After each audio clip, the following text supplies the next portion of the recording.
अस्सलाम वालेकुम बच्चों। उम्मीद है आप सब ठीक से होंगे, घर में बैठे होंगे, इधर उधर नहीं भाग रहे होंगे, घर में ही बैठे होंगे। तो आज हम पढ़ेंगे लेसन दोस्ती। सबक का नाम है दोस्ती। ये 5वीं जमात का सबक है और ये T1 का लेसन है।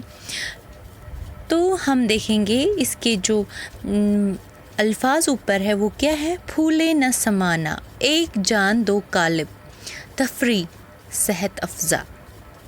अब हम पढ़ेंगे लेसन। अहमद और नदीम बचपन के दोस्त थे। दोनों हम जमात थे और एक ही स्कूल में पढ़ते थे। दोनों के घर पास पास थे। स्कूल भी एक साथ जाते थे। पढ़ाई हो या खेल कूद दोनों साथ साथ नज़र आते थे। वक्त गुजरने के साथ साथ उनकी दोस्ती गहरी होती गई। ठीक है बच्चों। तो कौन थे दो दोस्त? अहमद और नदीम बचपन से दोस्त थे। एक ही जमात में पढ़ते थे, एक स्कूल में पढ़ते थे, एक साथ खेलते थे। ठीक है ना। तो उसके बाद क्या हुआ, गर्मी के दिन थे। स्कूल में एक्सकर्शन का प्रोग्राम बना। बच्चों को जब इसकी इत्तला मिली तो वो खुशी से फूले न समाए। पिकनिक की तैयारी ज़ोर शोर से शुरू हुई। लड़कों ने अपनी अलग अलग टोलियां बना ली। अहमद और नदीम ने भी कुछ लड़कों के साथ मिलकर अपनी एक टोली बना ली। फिर आपस में तय हुआ कि कौन क्या क्या पकवान घर से बना कर लाएगा। समझ आया बच्चों क्या था? गर्मी का मौसम था। स्कूल में किसका प्रोग्राम बना? पिकनिक का। तो पिकनिक की तैयारी शुरू हो गई। सब लड़कों ने अपनी अलग अलग टोलियां बनाई। ठीक है ना बच्चों। फिर क्या हुआ, अहमद और नदीम ने भी कुछ लड़कों के साथ मिलकर टोली बना ली। ठीक है। अब ये तय हुआ कि कौन क्या क्या खाना बना के लाएगा, पकवान बना के लाएगा घर से। दूसरे दिन सब लड़के हंसी खुशी स्कूल के बाहर बसें खड़ी थी। लड़के इनमें सवार हुए। इस्तिज़ा भी उनके साथ थे। बसें पहलगाम की तरफ चल पड़ी। अहमद और नदीम बस में एक दूसरे के साथ बैठे थे। दोनों बहुत खुश थे। पहली बार एक साथ शहर से दूर तफरी के लिए जा रहे थे। बस में दूसरे बच्चों की तरह वो भी आपस में हंस खेल रहे थे, एक दूसरे को लतीफ़े सुना रहे थे, गा रहे थे। चंद घंटों में वो पहलगाम पहुंच गए। पहलगाम कश्मीर का एक सेहत अफ़ज़ा मुकाम है। अपनी खूबसूरती और आबहवा की वजह से ये दुनिया भर में मशहूर है। अहमद और नदीम ने पहलगाम के बारे में सुना तो था, लेकिन आज पहली बार वो उसे अपनी आँखों से देख रहे थे। ठीक है बच्चों। तो क्या हुआ, दूसरे दिन सब लड़के स्कूल पहुँचे। बसें खड़ी थी स्कूल के बाहर। ठीक है ना बच्चों। तो फिर क्या किया लड़कों ने, वो इन बसों में सवार हो गए। इस्तिज़ा भी गए इस बस में। ठीक है। तो बस कहाँ की तरफ चल पड़ी? पहलगाम की तरफ। तो सब बच्चे बैठे थे बस में। अहमद और नदीम भी था। सब खुश थे। ठीक है। क्योंकि आज पहली बार वो सैर व तफरीह के लिए जा रहे थे। ठीक है ना। तो सब बच्चे बस में क्या कर रहे थे? खेल रहे थे, हंस रहे थे, एक दूसरे को लतीफ़े सुना रहे थे, जोक सुना रहे थे, गा रहे थे। फिर क्या हुआ, क्योंकि वो पहलगाम आज पहली बार जा रहे थे। ठीक है। तो उनको पता था पहलगाम जो है वो एक सेहत अफ़ज़ा मकाम है और बहुत ही खूबसूरत है। और वहाँ पे क्या है बच्चों, आब हवा बहुत अच्छी है। वो दुनिया भर में मशहूर है। आपको पता है ना पहलगाम, आप तो गए होंगे, है ना। तो अहमद और नदीम भी खुद जाना चाहते थे आज पहलगाम पहली बार। इसके बाद पढ़ते हैं। थोड़ी देर घूमने के बाद सब लड़के खाना खाने के लिए एक जगह जमा हुए। अहमद और नदीम ने भी अपनी टोली के साथ खाने की चीज़ें मिल बांट कर खाई। खाना खाने के बाद सब लड़के मुख्तलिफ इतराफ़ में सैर को निकले। कुछ लिदर नाले के किनारे की तरफ चल पड़े, कुछ बाज़ार की जानिब गए और कुछ लड़के जंगल की सैर को गए। अहमद और नदीम भी जंगल की तरफ निकल गए। रास्ते में ऊंचे और घने पेड़ थे। इर्द गिर्द का नज़ारा बहुत खूबसूरत, बेहद खूबसूरत और दिलकश था। अहमद और नदीम एक दूसरे का हाथ थामे साथियों को पीछे छोड़कर आगे निकल गए। क्या निकल गए बच्चों? आगे निकल गए। उन्हें इस बात का ख्याल ही नहीं रहा कि वो घने दरख्तों और झाड़ियों में से गुजरते हुए बहुत दूर निकल गए हैं। अचानक उन्हें एक खौफनाक आवाज़ सुनाई दी। ठीक है बच्चों, तो इतना हम पढ़ेंगे, इसका मीनिंग पढ़ेंगे। अब थोड़ी एक्सप्लेनेशन।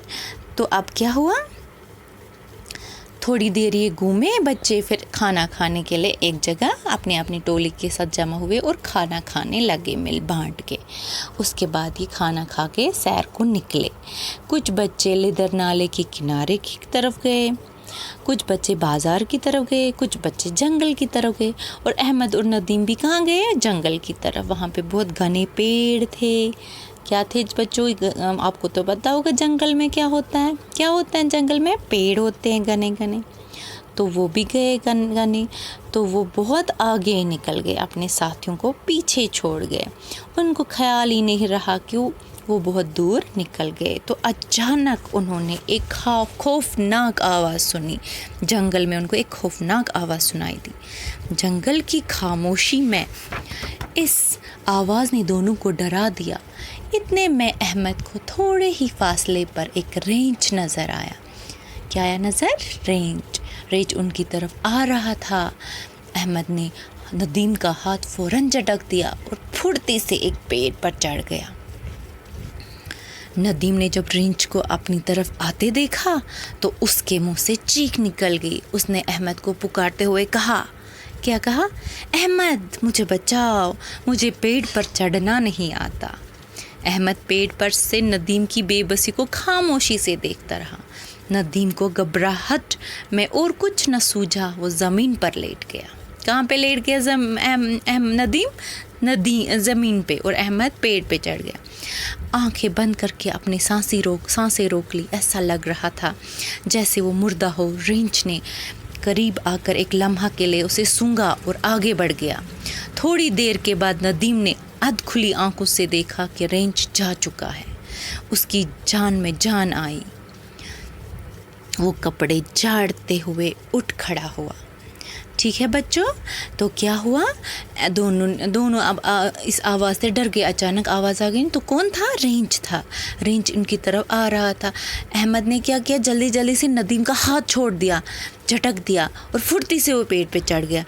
नदीम बेचारे को पेड़ पे चढ़ना नहीं आता था। वो उसको पुकारता रहा, अहमद अहमद मेरी मदद करो, लेकिन अहमद ने उसकी सुनी नहीं। वो खुद पेड़ पे चढ़ गया और नदीम बेचारा नीचे रह गया। घबराहट में उसको कुछ समझ नहीं आया वो क्या करे। तो उसने क्या किया बच्चों, वो ज़मीन पे लेट गया मुर्दा की तरह, जैसे वो मुर्दा हो। तो फिर क्या हुआ, रेंज आया, उसने उसको सूंघा, लेकिन उसने क्या किया, उसने उसको कुछ नहीं किया। वो आगे बढ़ गया और नदीम को उधर ही छोड़ दिया। अब वो आगे पढ़ेंगे। वो कपड़े झाड़ते हुए उठ खड़ा हुआ और अहमद की तरफ देखने लगा। अहमद की बेवफाई से उसे बहुत दुख हुआ। उसे ये तौक़ा नहीं थी कि अहमद मुसीबत की घड़ी में उसे अकेला छोड़ देगा। अहमद ने जब देखा कि रेंज जा चुका है तो वो पेड़ से नीचे उतर आया और नदीम से कहने लगा, शुक्र है कि बच गए, लेकिन ये तो बताओ कि रेंज ने कान में मैं क्या कह रहा था, कि रेंज तुम्हारे कान में क्या कह रहा था। नदीम मुस्कुरा कर बोला, रेंज मुझसे कह रहा था कि दोस्त वही हैं जो मुसीबत में काम आए। ठीक है बच्चों, तो फिर क्या हुआ, जैसे ही वो कपड़े झाड़ के उठा, जब रेंज गया तो नदीम खड़ा हो गया। उसने कपड़े झाड़े अपने। तो इसी तरह अहमद भी आ गया जल्दी से, और वो लेकिन नदीम अहमद की तरफ देख रहा था। उसको बहुत दुख था अंदर से, इसने मुझसे बेवफाई की, इसने मुसीबत के वक्त मेरा साथ नहीं दिया। तो अहमद ने जब देखा कि रेंज जा चुका था, वो पेड़ से नीचे उतर गया और क्या कहा उसने नदीम से, कहा कि शुक्र है बच गए, लेकिन ये तो बताओ कि रेंज ने तुम्हारे कान में क्या कह रहा था। नदीम ने क्या मुस्कुरा कर बोला कि रेंज मुझसे कह रहा था कि दोस्त वही जो मुसीबत में काम आए। क्या बोला कि एक्चुअली असल में वही दोस्त हैं जो हमें मुसीबत में काम आए, जो मुसीबत में हमारी मदद करे। तो ये सबक हमें इस कहानी से मिलता है कि दोस्त वही है जो मुसीबत के वक्त काम आता है। ठीक है बच्चों, उम्मीद है आपको ये सबक समझ में आया होगा। तो आज के लिए तो ये हमारा सबक जो है दोस्ती, ये कंप्लीट हो गया। ओके बच्चों, स्टे होम, स्टे सेफ।